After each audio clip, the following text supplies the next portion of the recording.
Euroregione News. 19ª Spirito Divino internazionale a Villa Manin. Massimo Dal Mestre, coordinatore del Movimento Turismo del Vino FVG, presenta la premiazione e l'esposizione di quest'anno.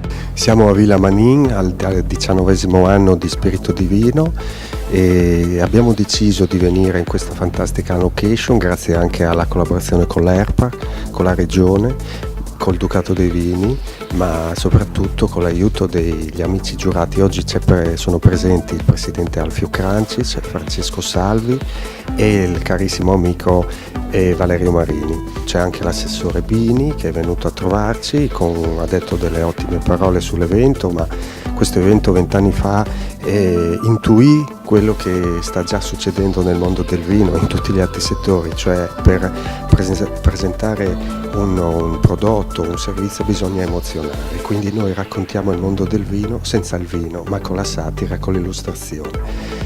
Arrivano vignette, ormai siamo a 19 anni, sono arrivate 9.000 vignette, anche quest'anno, in tutti questi anni, quest'anno sono arrivate intorno alle 500, arrivano da tutti i paesi del mondo a questo punto, non ve li elenco.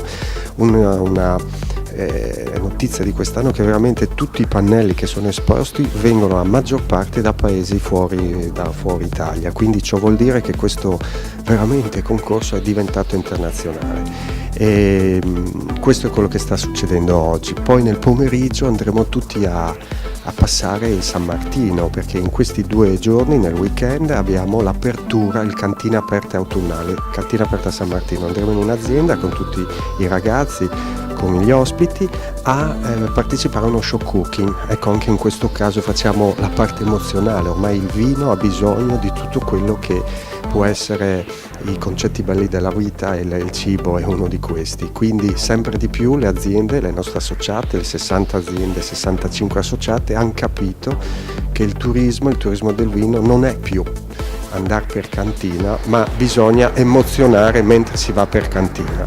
Quindi ecco cosa sta accadendo e siamo molto soddisfatti perché la nuova giunta capisce il lavoro di tanti anni, la presidente Elda Fellura è sempre al massimo e niente, ringrazio tutti, ringrazio i consiglieri, Massimo Bassani che è sempre il vicepresidente che ci appoggia e ci spinge a fare tutte queste iniziative, siamo felici. Dal Medio Friuli per Euroregione News, Marco Mascioni.